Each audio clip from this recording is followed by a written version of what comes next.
Hello, everyone. I'm Rania Kalik, and this is Dispatches. We know that NATO expansion provoked the war in Ukraine, but surrounding Russia isn't NATO's only pursuit. NATO participated in the U.S. war on terror in Afghanistan. NATO destroyed Libya. And today, NATO is trying to expand into Africa. This comes as the U.S. is drawing a line in the sand and demanding that countries in the global south pick a side. You're either with the West and its never ending wars to maintain global hegemony, or you're with Russia and China. And those who choose wrong or stay neutral are being propagandized, bullied, and threatened with sanctions, no more so than countries in Africa. To help break it all down, I'm joined by Vijay Prashad, Executive Director of the Tricontinental Institute for Social Research and author of many books, including Washington Bullets, A History of the CIA, Coups, and Assassinations. Vijay, welcome. Thanks a lot. Great to be with you. It's always so good to have you on, and I should add, you actually have a book that you just finished publishing with Noam Chomsky. If you want to shout that out real quick, remind me of the title, because Sure. The book is called The Withdrawal, and it's about the U.S. wars. Actually, it's pertinent to our conversation. It's about U.S. wars and withdrawal from Iraq, Afghanistan, and Libya. And I think the Libya story is the one that perhaps is pertinent for us, given that this was a NATO operation on African soil. Right, and we're going to get to that. But, first, Vijay, I think people have heard so much about NATO. There's been like an endless stream of content about it since the war in Ukraine began, especially, which is great. But just like as a quick reminder to people, and then for those who maybe aren't familiar, before we get into the issue of NATO and Africa, can you walk us through a brief history of NATO in general, like who founded it and why was it founded, and then we can go from there. Well, after World War II, the United States was seeking a kind of global force projection around particularly the Soviet Union, and then after 1949, the People's Republic of China. So the United States operated to build a set of treaty organizations. In 1949, the first of these treaty organizations was the North Atlantic Treaty Organization, NATO, created essentially to allow the United States to have forward projection in Europe, to bring Western European countries in the main into the kind of US orbit. Well, it was not the only treaty organization. There was the Baghdad Pact, the Central Treaty Organization, the Manila Pact, the Southeast Asian Treaty Organization. So it was one of these. Now, it's important to remember that NATO never really operated independently of the United States. In the NATO headquarters was another institution. So the United States, for force projection, builds these treaty organizations. At the same time, the US military is reorganized so that it has these commands. European command, the command of US troops in Europe, or later Central Command, which will be in the Middle East, Southern Command in South America and the Caribbean and Latin America in general. So in the heart of NATO headquarters, which is headquartered in Brussels in Belgium, is also the headquarters of, European Command. In other words, US military operates directly in these theaters, like in Europe, alongside these treaties. So there's no gap between NATO and the US military. In fact, the US military dominates NATO and sets the agenda for NATO, despite the fact that the Secretary General of NATO is always a European. Right. And so obviously, and by the way, just to let those who are watching and listening know, you did write, this is actually based on a piece you wrote, NATO in Africa for Globetrotter. And I'm going to link to that in the description so people can go check that out. But, in that piece, you talk about a kind of global NATO, right? Like NATO's operations didn't stay isolated to Europe. You mentioned in the piece, NATO joined the US military operation in Afghanistan in 2001, which of course lasted 20 years. And then in 2011, NATO bombed Libya and overthrew its government. And you call the NATO military operations in Afghanistan and Libya a prelude to discussions of a global NATO, a project to use the NATO military alliance beyond its own charter obligations from the South China Sea to the Caribbean Sea. So, can you elaborate on that? Yeah, so, until the Soviet Union remained intact until 1991, NATO didn't really operate outside Western Europe. That was its ambit, essentially. It was after the Soviet Union collapsed that NATO first actually quite aggressively intervened in Yugoslavia. Now, technically, you can say, well, Yugoslavia is part of the North Atlantic, treaty zone. Well, not exactly. But anyway, NATO entered into the war in Yugoslavia in 1999. That was the first, to some extent, out of area operation. But really, the first out of area operation was in Afghanistan in 2001, 2002. Now, why did NATO intervene in Afghanistan? The United States is part of the treaty, the North Atlantic Treaty, and in that treaty, it says that if one of the member states is attacked, everybody else will come to their defense. So the United States approached NATO headquarters after 9/11, and NATO said, well, you've been attacked, and therefore we will join your global war on terror. It's important for people to understand that NATO didn't merely operate in Afghanistan after 2001. NATO operated in many different places supporting the United States in the so-called global war on terror. So that was the first major out of area operation. The second one was Libya. I mean, there was no reason for NATO really to get involved in Libya in 2011. We can talk about the reasons for the involvement, but it was a major out of area involvement because, look, Libya didn't attack any NATO country. It didn't, trigger the NATO charter. NATO simply, as a act of, in a sense, aggression, attacked Libya. Yes, there was a UN Security Council resolution 1973. Yes, that Security Council resolution authorized force, said that members could use force and so on.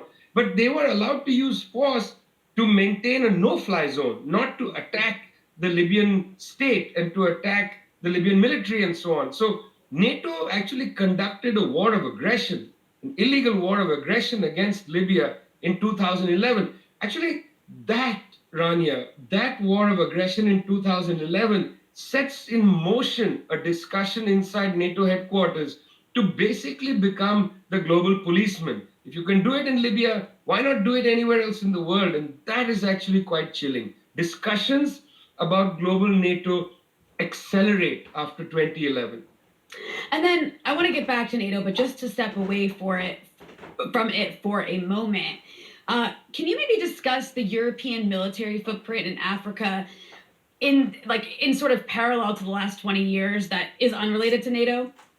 Well, of course, there's an old colonial history. I mean, the Europeans went into the African continent, plundered it for millennia, 100 years more. And then, in a very famous conference in Berlin in 1884, divided up the continent, where there was sovereign countries like Ethiopia, the Italians invaded. So they were not going to permit any part of the African continent to be sovereign. It's got to be understood that Europe played a several hundred-year colonial, military colonial intervention into Africa and colonized and dominated the continent. All this doesn't start recently. This is an old history. Well, two European powers continued their military operations long after World War II. One was Britain, which maintained its hold on some of its colonies and then was quite brutal, brutal. Caroline Elkins has a terrific book, professor at Harvard University, terrific book on British brutality against the people of Kenya in the 1950s. So the military presence of Britain on the continent continues. Britain was largely removed from the continent due to the decolonization process, but France remained. France never actually left and then continued to return punctually as they did in Mali in 2013. So the French maintained a kind of military footprint in parts of so-called French or Francophone Africa, their old colonial powers in West Africa and in the Sahel region. So France continued to have a presence. The other country that had a presence, of course, was Portugal, which was booted out by the people of Angola, Mozambique, Cabo Verde in 1974. But what's interesting is right after World War II, the United States government starts to have a larger and larger first covert CIA type operations and then overt military presence. The decisive entry of the United States is in the Congo. When the US intervened to overthrow the government of Patrice Lumumba in 1961, principally, and this is important because it's not so well known, principally because the uranium used in the bombs in Hiroshima and Nagasaki come from the Congo. And when Patrice Lumumba wins the election in the Congo, the United States was afraid that that uranium would then be handed over to the USSR because Lumumba was a man of the left. So they overthrow the government of Patrice Lumumba to maintain hold of the uranium mines. There's no question about that. That's in the record, in the public record, in fact. So the United States starts to increase its military footprint. In the last 2 decades, that is to say after 9/11, the US has actually been quite aggressive. In 2002, under essentially orders from Washington, NATO started a liaison project on the African continent. That's from 2002 onwards, started having liaison relationships both with the African Union, where in fact in the headquarters in Addis Ababa, there's a NATO office, and with individual militaries of friendly countries. Secondly, that's in 2002. Secondly, in 2007, the United States creates AFRICOM, the African Command, whose headquarters remains in Stuttgart, Germany, because no African country is willing to host the African Command. But AFRICOM with NATO working through institutions like the African Union and friendly African governments has had a significant and increasing presence on the African continent, largely unremarked, including 29, at least 29 military bases on the African continent. That's just wild. And then, of course, we can come back to the issue of Libya. Could you talk about the significance of NATO's regime change war in Libya, specifically on the security situation in Africa, and how the sort of chaos that has caused has then been used by NATO, by AFRICOM, to justify military expansion into Africa? There's a number of points to make on this, Rania. The first point is about Libya itself. So, in the early months of 2011, there was certainly unrest in the city of Benghazi, which is in the eastern flank of Libya toward the Egyptian border. Well, as a consequence of that unrest, sections of the Libyan military defected to the protesters, and a civil conflict broke out, which had a military aspect, particularly around the towns of Ashtabia, and then in the Mediterranean. There were dogfights between those Air Force pilots who had defected and those who remained loyal to the government in Tripoli.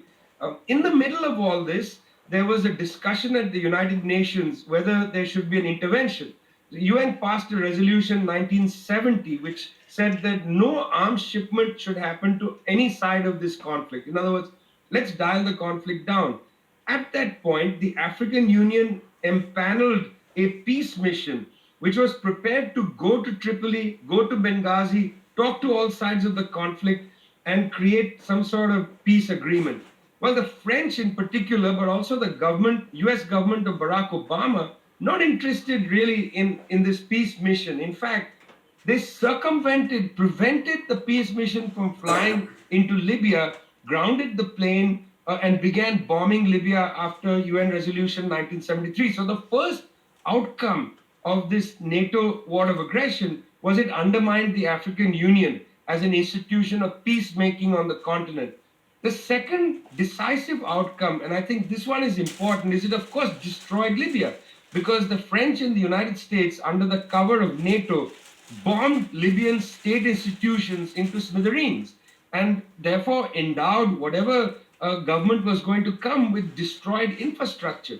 In fact, we are now in 2022, 11 years later. Libya does not have a stable government, even now, 11 years later. One reason for that is the nature of the actual bombing of the Libyan state. The third outcome of the war, which is really quite important, is the United States essentially flew in right-wing jihadis from Turkey, from the Syrian border, brought them in to be frontline troops against the forces of Mr. Gaddafi. Now, this is interesting.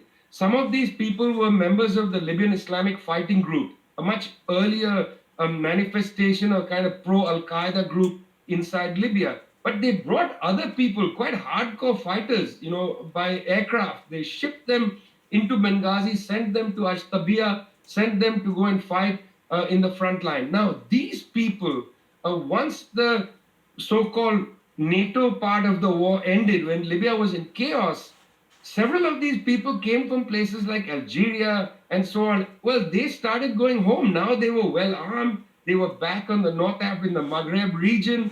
They go off across the border to Algeria. They go down south to Mali. They enter Niger and so on. And they start destabilizing that whole region. So suddenly you have a new group called Al Qaeda in the Maghreb. Never heard of them before. Suddenly in Mali, the northern Malian Tuareg rebellion, which is an interesting rebellion, some of it led by Tuareg aristocrats. In the central region of Mali, where there's a dispute between sedentary communities and nomadic communities, all of these old conflicts in Mali, the Tuareg conflict, the conflict in central Mali, get wrapped into some sort of Al Qaeda esque franchise. And these forces coalesce and they go into the southern part of Mali. They take to Timbuktu. They start going south, and it's at that point in 2013 that the French make a big show of intervening to block the entry of Al Qaeda to take over Mali. And this becomes a door to allow French and U.S. intervention in the whole Sahel region. The French create a group called G5 Sahel, which unites 5 countries in the Sahel. They all allow French footprint. We'll come back to Niger, I'm sure, later. But, this third aspect of the destabilization of the Maghreb, but particularly, to some extent Algeria, but to really the Sahel region, it has gone largely, Rania, largely unremarked in the media. How Mali went into chaos, parts of Niger went into chaos, Mauritania faced a lot of problems. And I got to be clear with you, to some extent, the rise of Boko Haram around the Lakes region in Nigeria is related to this destabilization. And there is also the issue of the flood of weapons, right? Because that's created like its own economy across certain parts of Africa. The flood of weapons, not just from the war in Libya, but also to some extent the war in Syria. And I assume at some point, these weapons that are going to Ukraine, we already know, right, from this recent CBS report that was then retracted after anger, is showing that these weapons that are, were just pouring into Ukraine aren't necessarily all even making it to the front lines. So this creates a huge black market of weapons. They end up flowing to conflict zones all over the world. And in particular, Africa, you have the issue of these Salafi jihadist groups cropping up in various places, justifying further sort of like military operations like you're talking about. And then you have the issue of, creating this economy of like mercenaries, where there's all these people who are unemployed in these sort of like failing neoliberal economies, who then in certain parts of these various regions end up like, okay, one easy way to make money is just become a soldier somewhere for some cause or issue, or mining company. Just pick up a weapon and go be a soldier.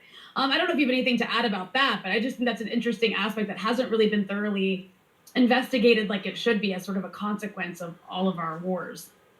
Well, when I was reporting in the Sahel region, I was quite struck by how so many of these Al Qaeda type groups, including Al Qaeda in the Maghreb, how many of them are actually just petty brigands.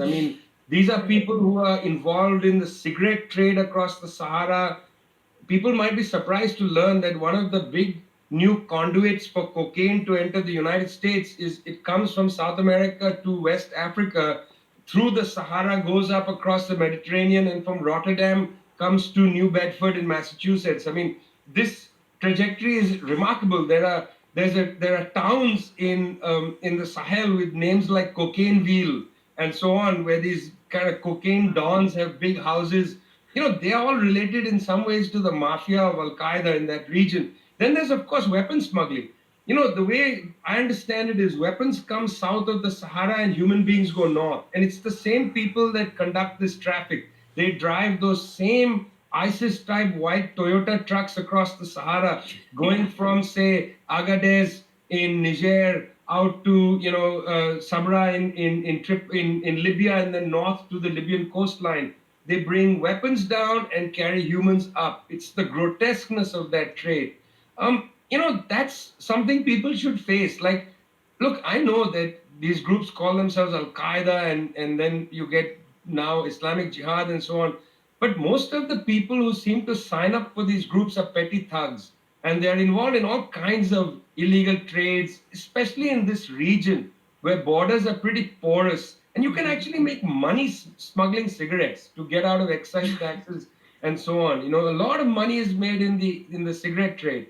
So, I mean, yes, of course, weapons and when the Ukraine conflict began, I said that you're going to give weapons there, they're going to disappear into the black market. It's nothing. It's no rocket science. I wasn't being prophetic or anything. In all these conflicts, in Afghanistan, in Iraq, I mean, in Iraq, the amount of U.S. weapons that went in there and then disappeared, into the so-called black market. It's not really a black market. You can walk into well-known places in Beirut and buy all kinds. You can go into these people's homes and you can ask them for a rocket launcher, and they show it to you. They open a closet, and there in the closet is the RPG. They say, "How many of these do you want?" I mean, it's not really a samizdat market. It's a pretty open thing, and so they're all American weapons because the U.S. is flooding the world with weapons. I think Chris Hedges put it very well. Terrorism isn't destroying the Middle East; it's the weapons industry. 100%. And then, of course, you have all of this, these groups also. I just want to mention that, like, ISIS is sort of the new kid in town, like the new popular kid in town across Africa. Like, there's a lot of groups who prefer to, like, claim that they're ISIS. And then sometimes ISIS will claim that groups are ISIS when they're not really. And the groups will just say, yeah, we are. So it basically, like, makes this, terrorist infrastructure seem bigger than it actually might be. Because you mentioned most of these people are petty thugs. But then it's just this cycle because in the end, all of this is then again used to justify further like military expansion after all of these countries. In all of these countries, it's actually a brilliant model. Um, like overall for like expanding AFRICOM, for expanding NATO, and for the Europeans to expand, whatever operations they're launching across these various regions. But I want to connect this a little bit more to the issue of what we're seeing play out right now in terms of information warfare, because it seems like even though this military expansion is taking place, the U.S. and the Western countries are in many ways at the moment losing in Africa in the long term. Mali, something you've written about, Mali just kicked out French troops, for example, and then of course half the African countries abstained or voted against the UN resolution condemning Russia, and then most of Africa is really just refusing to get on board with the Western sanctions on Russia, largely because they're reliant on these raw commodities. And then has upset the Americans so much that as we're recording this, this week, Secretary of State Anthony Blinken is on this Africa tour, or just after Russia's Lavrov, to try to convince African countries to stop buying Russian commodities like grain and wheat and fertilizer, like even if it starves them. And so I'm just curious, like, if you would agree with that assessment, that as far as the, sort of sphere of influence goes, the U.S. seems to be in a very weak position at the moment, despite this military expansion over the war in Ukraine. It's complicated, I mean, I know it's horrible to hear that phrase, it's complicated, but it is pretty complicated. So there is, I think, a new mood appearing on the African continent among the 55 heads of government. Not all of them, obviously, not the King of Morocco and so on. But in many places, there's a new mood appearing. Let's take the case of Niger. It has become clear to the people of Niger that the reason the French and the United States have military bases in Niger is not really to fight Al Qaeda, it's not really about security issues and so on, but it's for two other issues. Number one, they are there because they are policing the Sahara border. Europe wants its border to be south of the Sahara, not north of the Mediterranean. And that's the reason why they have heavily policed countries like Niger, which are a pathway into Libya. Secondly, in the town of Arlit, which is in the northern part of Niger, it's the home of yellow cake uranium. Something like 75% of the households in France have their light bulbs powered by the uranium from Niger. It's very clear that the reason Arlit is garrisoned by the French troops isn't for human rights, but it's for uranium. So there's a growing sense in much of the continent. We saw that in Mali, the protests against the French military occupation, and then the French had to actually leave Mali because the second military coup chucked them out. There's a growing mood among people that the military occupation in this part of the world is largely based on the principle of raw materials. But the other side of it, which I think is quite important, quite key, not just about raw materials, is that there's a feeling that countries just don't want to be bullied around anymore. And I think that's the reason when the African Union was under pressure by the United States to hold a talk by Vladimir Zelensky of Ukraine, only two actual heads of state came to that Zoom meeting. And in fact, around the time, just before Zelensky came to meet the African Union, in other words, only two countries came for that meeting. Just before that, the leaders of the African Union went to Sochi to meet Vladimir Putin. So there's a kind of complicated situation. But at the same time, Rania, I wouldn't want to exaggerate this too much because the United States still has a very large military footprint. As I said, 29 military bases. United States yet using the International Monetary Fund has a great position in terms of development financing on the continent. These things are also there.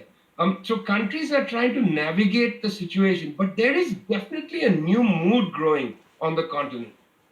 And of course, there's also this, like you mentioned, bullying taking place. I just want to note there is this bill that was introduced in Congress by the Representative Gregory Meeks from New York. It's called HR 7311, and it's called the Countering Malign Russian Activities in Africa Act.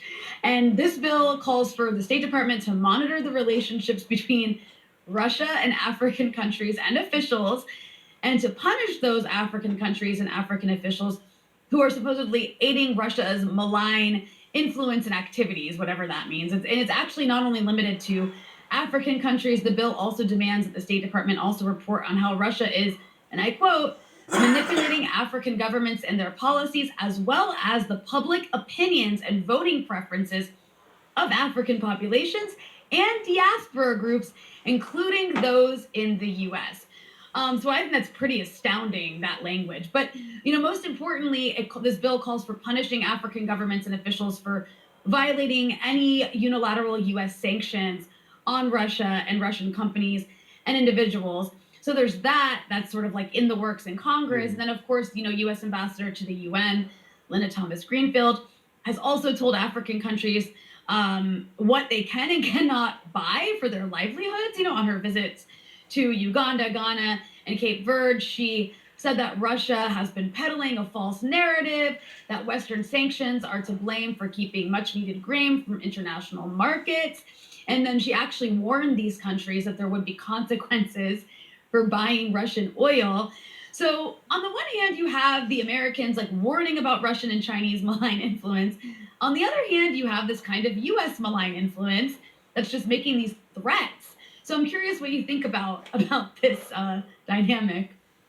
Well, look, the United States government is entitled to say and do whatever it wants. It's a sovereign entity. And if they want to say to countries, you can't do this, you can't do that, the countries better make their own decisions. I mean, like to see the government of Uganda say, look, you can't tell us who we can be friends with. After all, Russia continues to be a member of some standing in the United Nations.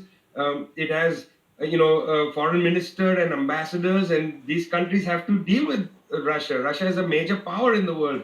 It's ridiculous for them to be bullied. On the other hand, I want to encourage your viewers, Rania, to go to the Monthly Review website, where there's a new investigation out by Ajit Singh and Roscoe Palm, which actually details how the United States government, through the National Endowment for Democracy, in association with private US foundations like the Open Society Foundations and Luminate, which is Pierre Omidyar's foundation, this conglomerate of public-private intervention has intervened to influence the South African media, including major liberal publications such as the Daily Maverick and so on. So, the United States famously goes around saying China or Russia are, unfairly intervening, forcing people to do this and that. Meanwhile, the evidence suggests the United States government, as you said, the UN ambassador going to a country saying you can't buy this from here or that from there, or Mr. Anthony Blinken going to countries, you can't talk to this, you can't talk to that. And now we hear that liberal publications taking money from US foundations and from the US government through this complex of public-private partnership are being told basically what to go and research. In fact, some of the great breakthrough stories that were done on quote-unquote state capture in South Africa appear to have been dictated by the Open Society Foundations. At least that's how the Open Society Foundations claim in their own releases. You know, it may not be true after all. They may be also exaggerating the influence, but that's interesting. It's up to these publications to deny it in a way. So the US government can tell anybody how to behave, what to do. That's fine. It's up to the countries in the world, you know, the 192 other countries that exist, whether they want to be bullied around. I mean, look, again, I don't think it's outrageous for a country to tell another country what they should eat or drink. That kind of thing happens all the time. But should you have to listen to them?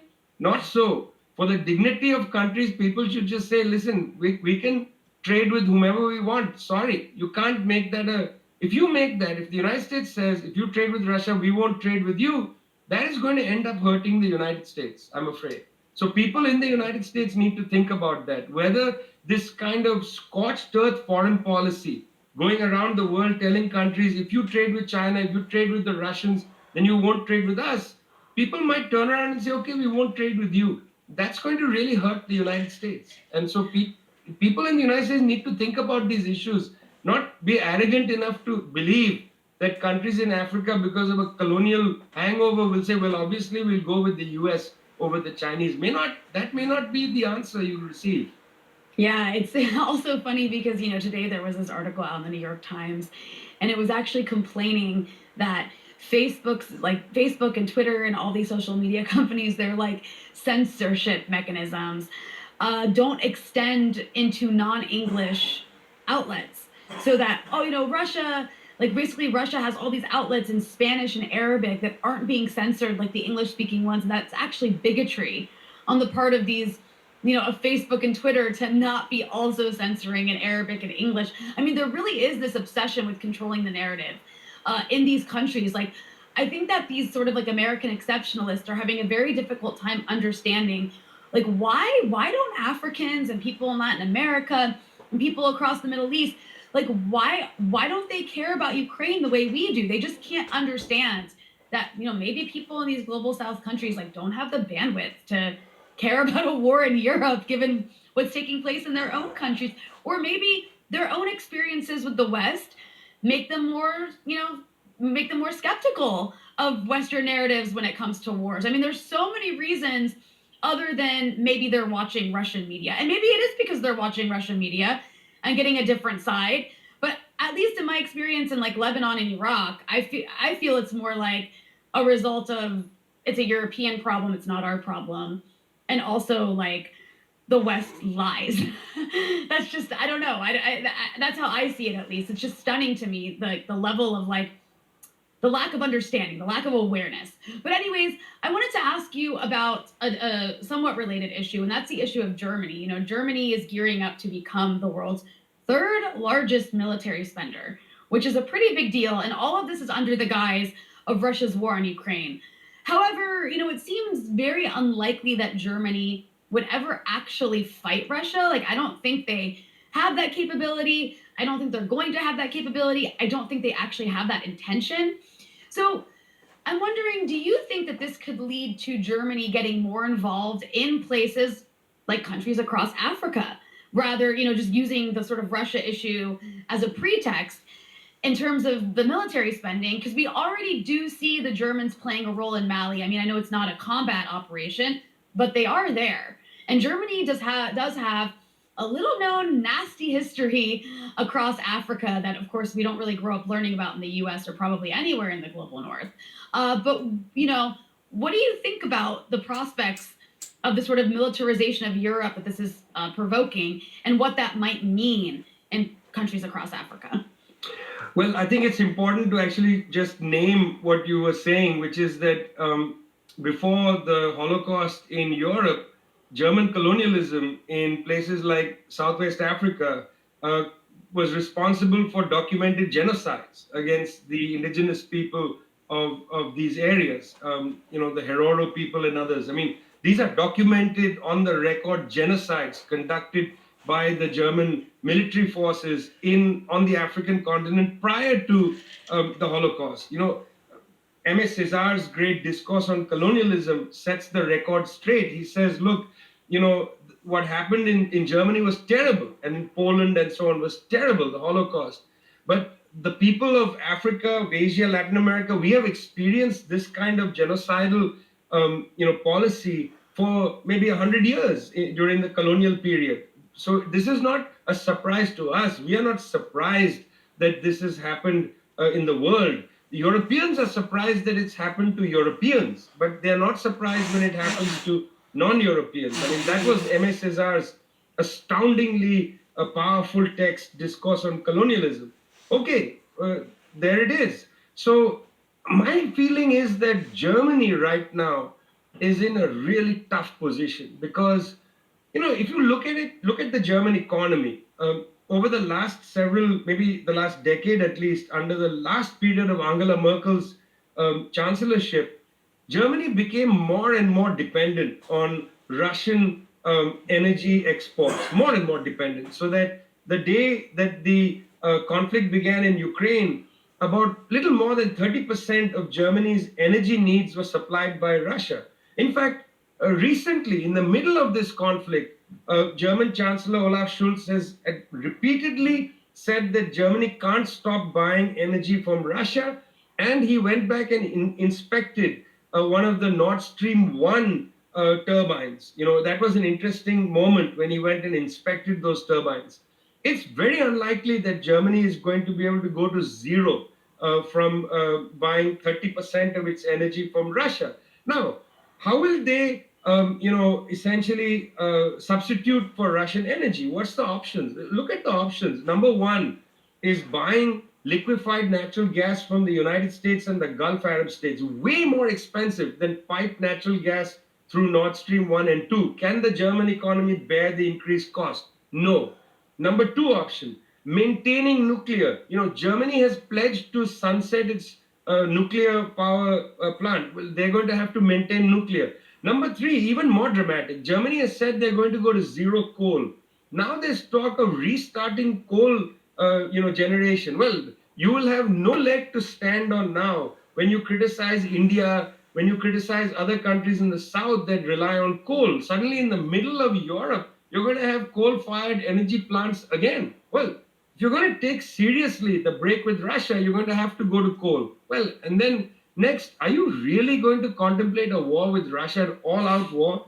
I mean, right now there's a conflict taking place in Ukraine, which is a kind of slow but steady attrition of basically the defenses of Ukraine. I mean, the Russians are slowly, terribly, making their gains, and nobody's capable of stopping them. I mean, the land bridge to Crimea is basically complete. The Donbass region is basically integrated. What else remains? The Russians don't really want to seize Kiev. They certainly want to weaken the government in Ukraine. That's clear that that's their war aim. But nobody is capable of stopping them. This is just a slow and ugly advance of their goals. Why not stop the war, start a negotiation, see what kind of outcome will happen? I mean, there's no way that the Russians are going to withdraw from Crimea. If they're not withdrawing from Crimea, there's no way they're going to withdraw from the land bridge they have made. There's no way they're going to say, we're going to give you the Donbass region back. So there's going to have to be major negotiations about all this. Well, rather than do that, Biden, the Germans, and others continuing to give military assistance to Mr. Zelensky and saying, don't have a peace agreement. What are you going to do? Are you serious? Germany is going to go to war with Russia? Didn't turn out very well in the 1940s. And, it may be worthwhile for the French to recognize that when Napoleon tried to go and defeat the Russians, he was also defeated. It's not easy to defeat Russia. Russia is an enormous country. It stretches from one end of Europe right to the other end of Asia. I mean, what are we talking about here? What is the defeat of Russia going to mean? And it looks very unlikely, Rania, that any kind of campaign inside Russia is going to, in a precipitous way, get rid of Vladimir Putin from the leadership or his political party, which has a very strong lock on popular opinion. So, I mean, I don't understand what German spending is going to be used upon. It's certainly not going to be used on, a war against Russia. That's suicidal and crazy. I have a feeling that this is just happening to please the US. That we're going to increase military. It's what Trump had been demanding for years. But look at what's happening in Europe. It's complete political chaos. In Italy, they're not going to have a good government there. Eastern Europe, you got Orban again talking about the great Christian alliance and so on. I mean, Europe is in extreme disarray. Some of this is a consequence of this war in Ukraine, just as the NATO war in Libya destabilized most of North Africa. I think this Ukraine conflict is going to destabilize a large number of Western European countries. Yeah, well, it'll be interesting to see how that plays out in the coming years. But you did write this piece for Monthly Review back in May. It was titled Africa's on the Move. And of course, I'll link to that in the description of this video as well. And I raised that just to note, Africa is so often ignored by the mainstream media in the global north, unless there's some sort of drive for like US military intervention in some African country.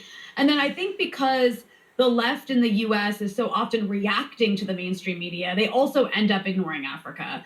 And I'm sure there's some, implicit racism in that as well. But I think for the most part, to be generous, I think that that's probably one of the reasons. But the point is, for many, Africa can seem like this just like sort of poor and confusing place that's too difficult to understand and isn't really like relevant right now, even though it's a continent with over 1 billion people that has, historically been home to so many revolutions and a real like bedrock of the anti-colonial struggle.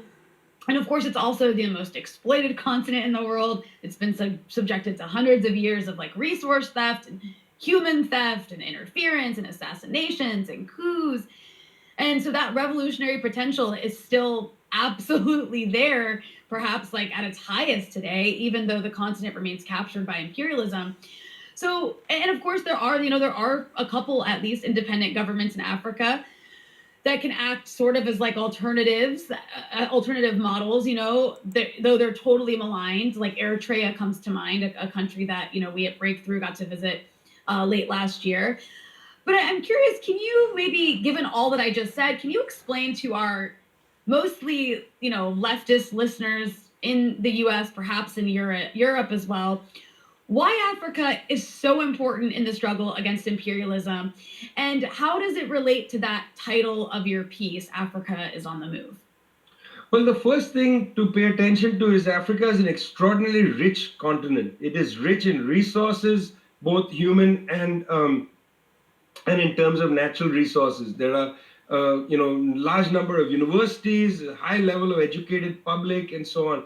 And yet, in most of the countries, there is miserable poverty. There is terrible mismanagement of the funds of the government, and so on. So you got this immediate contradiction of an extraordinarily rich continent in resources, people, imagination, and so on. And you've got this glaring poverty and theft of resources at the same time. And I think that's something to pay attention to. Secondly, it's not like the people on the continent have been sitting around doing nothing. I mean, the reason I drew that phrase, Africa is on the move, from Walter Rodney, is that there are a number of important social and political movements on the way. One area of important movement is the youth movement. It's an extremely young continent. You've got the Sankaraist movement in Burkina Faso, mostly young people, extraordinarily brave. You've got the youth movement in the Congo, extremely brave, organizing, having public meetings against enormous violence, both from the government and then in the eastern part of the Democratic Republic of Congo, from the ceaseless and illegal interventions by the government of Rwanda, which comes into Goma and routinely sacks the country, as it were. So you have all these youth protests taking place, many of them organized in different kind of networks, running away from being closed down and being arrested and so on. Then you have the establishment of a new set of socialist organizations, quite explicitly socialist parties, some of them, with public presences and so on, such as the Socialist Party of Zambia, ran for election, has a presence in most of the country. Again, a very rich country, rich with copper, rich with other minerals and so on, but impoverished by the theft of its resources. There's the Socialist Party of Zambia. There's the socialist movement in Ghana. The socialist movement in Ghana is a revival of the ideas of Kwame Nkrumah, the first president of Ghana, driving a left of center agenda in that country, building up a new generation of young people who are committed to, the project of transcendence of all these terrible, maladies like poverty and illiteracy and so on. In a country like Nigeria, you've got somebody like Sean Kuti, the son of Fela Kuti, leading a mass struggle, again, largely of a lot of young people, but they're organized into a political force, trying to compel people into believing in the importance of a future, that even Nigerians can have a future. So you've got socialist movements in Zambia, Ghana, Nigeria. This is significant. And then you've got the much more established left forces, for instance, in South Africa, big trade union movement, National Union of Metal Workers just finished their Congress. You've got the South African Communist Party, which has a new General Secretary, Solly Mapila, who has been very, very forceful in his criticism of the government of South Africa, but yet understands that this government is playing a role, at least in foreign policy terms, of not totally bending its knee to the United States. But nonetheless, the South African Communist Party also making quite vigorous critiques of the government, its economic policies and so on. You got a lot of activity, Rania, from these youth movements, from social movements, women's movements.